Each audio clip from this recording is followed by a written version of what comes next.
अंदर प्रधानमंत्री नरेंद्र मोदी ने यूनाइटेड नेशन सिक्योरिटी काउंसिल की अध्यक्षता करी और वहां पर एक 5 सूत्री कार्यक्रम दिया, 5 पॉइंट एजेंडा दिया।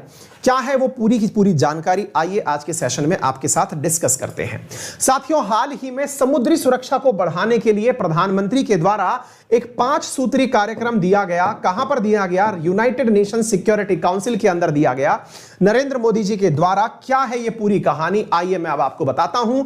नरेंद्र मोदी जो है वो पहले देश के प्रधानमंत्री बन गए हैं जिन्होंने यूनाइटेड नेशन सिक्योरिटी काउंसिल के सेशन को संबोधित किया, यूनाइटेड नेशन के अंदर अपनी तरफ से इंडिया का पक्ष रखा और सबसे महत्वपूर्ण बात जो रखी वो थी मैरीटाइम सिक्योरिटी को लेकर के, समुद्री सुरक्षा को लेकर के देश का पक्ष रखा कि देश क्या सोचता है, क्योंकि भारत वो देश बना है जो यूनाइटेड नेशन सिक्योरिटी काउंसिल के अंदर वर्तमान में अध्यक्षता कर रहा है। एक open debate United nation security council के 15 देशों के बीच रखी गई थी जिसमें सब देश अपने अपने मत रख रहे थे। ऐसी स्थिति में इंडिया ने अपने क्या मत रखे, आज हम वो समझेंगे। तो साथियों आइए चर्चा करते हैं इस पूरे विषय के बारे में। हाल ही में प्रधानमंत्री के द्वारा ये जो चर्चा की गई वो क्या थी, तो सुनिए साथियों। यहां पर एक 5 सूत्री कार्यक्रम रखा गया था। 9 अगस्त के दिन यह घटना हुई। यहां पर एक ओपन डिबेट थी कि किस प्रकार से समुद्र के अंदर सुरक्षा को बढ़ाया जाए। इसको लेकर के प्रधानमंत्री के द्वारा एक 5 सूत्री कार्यक्रम, परीक्षा पॉइंट ऑफ व्यू से इन पॉइंट्स को याद कर लीजिएगा। ये किसी पॉलिटिकल पार्टी का एजेंडा नहीं होता, ये देश का एजेंडा होता है। जैसे कि कभी आपसे पूछा जाता है परीक्षाओं में कि नेहरू जी के द्वारा बताया गया पंचशील सिद्धांत क्या था, तो उसमें यह नहीं होता कि ये कांग्रेस के द्वारा बताया गया था, है ना। यहां पर देश की बात है, देश का representation United nation security council में है। सरकारें कोई सी भी आए वो इन्हीं पॉइंट्स को बार बार दोहराएंगी। ऐसा नहीं होता है कि ये तो भाजपा की सरकार के पॉइंट थे, ये कांग्रेस की सरकार के पॉइंट है, ये समाजवादी सरकार के पॉइंट है। जी नहीं, देश पूरी तरह से डीपीएसपी से गवर्न होकर चलता है और अंतरराष्ट्रीय समझौतों की पूरी इज्जत सभी पार्टियों को करनी होती है, ठीक है ना। तो कौन से वो 5 पॉइंट हैं जिन्हें देश ने अपनी तरफ से रखा, अब आप उन्हें समझिए। साथियों यहां पर सबसे पहला पॉइंट जो देश के प्रधानमंत्री के द्वारा यूनाइटेड नेशन सिक्योरिटी काउंसिल में कहा गया वो क्या था? Remove barrier for legitimate maritime trade. क्या है इसका मीनिंग? साथियों सबसे पहली बात, जैसे ही बोलना शुरू किया सीधा वार किया चाइना के ऊपर। क्या वार किया जरा सुनिएगा। आपको मालूम होना चाहिए कि चाइना वर्तमान दिनों में जो साउथ चाइना सी है वहां से होने वाले ट्रेड को रोकने का प्रयास कर रहा है।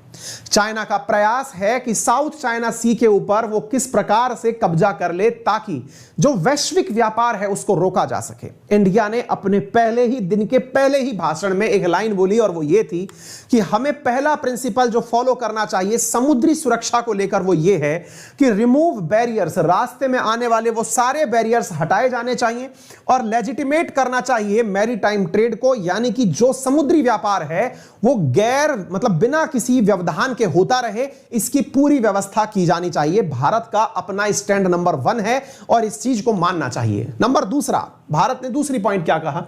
Settle maritime dispute peacefully and on the basis of international laws. India ने कहा कि जितने भी अंतरराष्ट्रीय समुद्र को लेकर मुद्दे हैं उन्हें United nation clause, United nation के जो क्लॉज फॉर लॉ ऑफ सी हैं, यानी कि जिसके अंदर यूएन क्लॉज ऑफ पढ़ते हैं, उनके आधार पर अंतरराष्ट्रीय मुद्दों का निपटान होना चाहिए।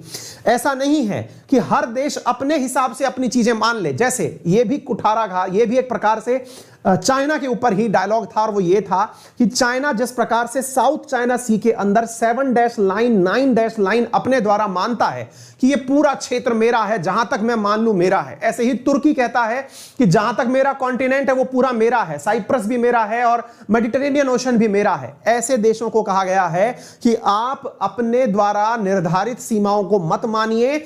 जो यूनाइटेड नेशन कहता है, सी ऑफ लॉज मतलब क्लॉज ऑफ सी जो है उनको लेके कहता है, यूएन क्लॉज के माध्यम से कहता है, उन चीजों को मानिए और उन्हीं को मानने के ऊपर इंटरनेशनल। आप में से कई लोग पूछेंगे क्या ही फर्क पड़ता है, इन्होंने कह ही दिया होगा, तो ऐसा नहीं है साथियों। अंतरराष्ट्रीय मंच पर यूनाइटेड नेशन सिक्योरिटी काउंसिल की सबसे बड़े पद पर, यानी कि बैठे हुए अध्यक्ष के पद पर अगर भारत इन बातों को रख रहा है, इसका मतलब यह है कि पूरी दुनिया को समझ में आना चाहिए कि समुद्री मार्ग कितना बड़ा चैलेंज है और उनसे निपटना कितनी बड़ी आवश्यकता है। यह पॉइंट लिख लीजिएगा, पेपर में एज इट इज पूछे जाएंगे। आप इन्हें एज इट इज लिख के आएंगे कि भारत के द्वारा दिए गए 5 सूत्रीय कार्यक्रम क्या है। तो यह 5 सूत्रीय कार्यक्रम है जो आपको बताए। भारत ने अपना उदाहरण भी प्रस्तुत किया।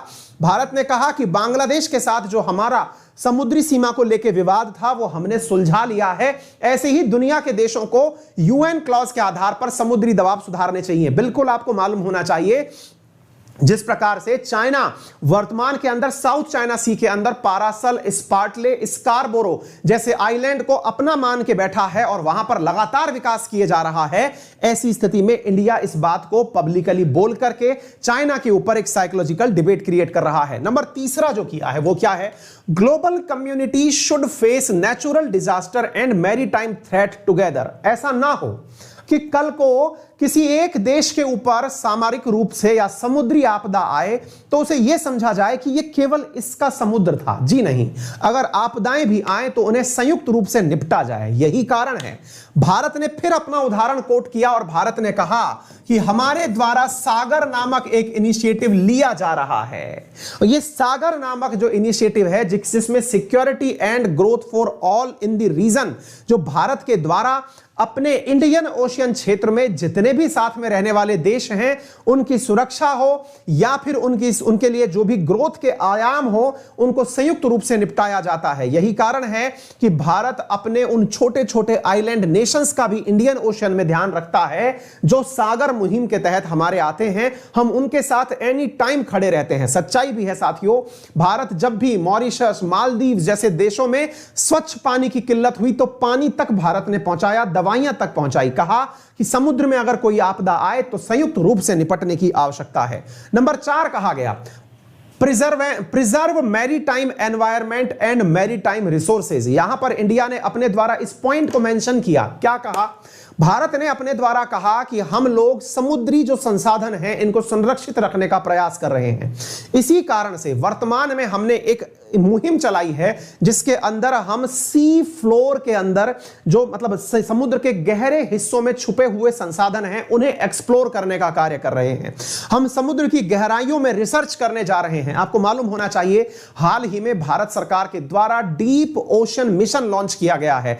डीप सी मिशन लॉन्च किया गया है जिसके तहत भारत अब समुद्र की गहराइयों में जाकर के रिसर्च करेगा और रिसर्च करके वहां पर उपस्थित जो प्राकृतिक संसाधन हैं उनका भी अन्वेषण करेगा, समुद्र की संभावनाओं को तलाशेगा, पर्यावरण का क्या प्रभाव पड़ रहा है समुद्र की गहराइयों पर उसका अध्ययन करेगा। तो भारत ने अपने द्वारा इस बारे में भी बोला कि हमें समुद्र को समझना होगा क्योंकि पूरा व्यापार समुद्र के माध्यम से होता है। समुद्र ही हमारी भविष्य की संभावनाओं का घर है।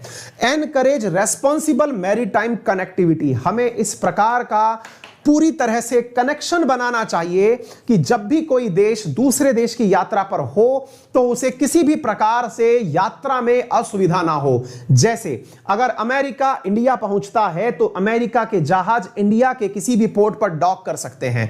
भारत के जहाज जापान पहुंचते हैं तो वहां पर डॉक कर सकते हैं। भारत के जहाज सिंगापुर पहुंचते हैं वहां डॉक कर सकते हैं। हमें समुद्री व्यापार को बहुत ही बखूबी से निभाना होगा। इंडिया ने अपना यह बेहतरीन स्टैंड यहां रखा।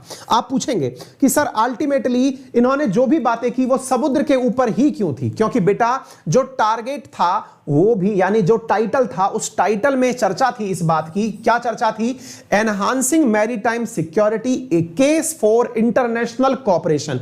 इसी थीम के ऊपर बातें करनी थी। यही टाइटल था जिसके ऊपर देश के प्रधानमंत्री को बोलना था। 9 अगस्त को वो इसी मुद्दे के ऊपर वर्चुअल मीटिंग के माध्यम से बोले थे। भारत के ये 5 प्रिंसिपल आपको याद रहने चाहिए। इन्हें अलग से नोट्स में लिख लीजिएगा, बहुत ज्यादा परीक्षा के पॉइंट ऑफ व्यू से महत्वपूर्ण है।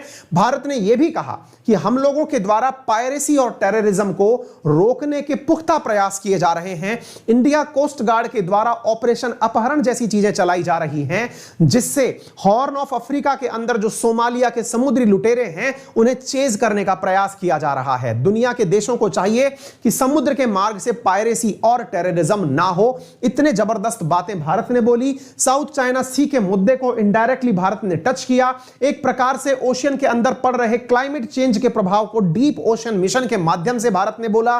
भारत ने सस्टेनेबल डेवलपमेंट कैसे हो उसके बारे में अपनी चर्चा बोली। इस प्रकार से भारत ने साथियों एक प्रकार से एक इंटरनेशनल लीडर की तरह अपनी बातों को अंतरराष्ट्रीय मंच पर रखा। यानी भारत ने यह भारत के ही पक्ष में रहे इस तरह से बात ना बोलते हुए भारत ने पहली बार अंतरराष्ट्रीय मंच पर एक ऐसे मुद्दे को उठाया जिसमें उसने टेररिज्म के स्थान पर मैरीटाइम नेविगेशन को सबसे बड़ी प्राथमिकता दी।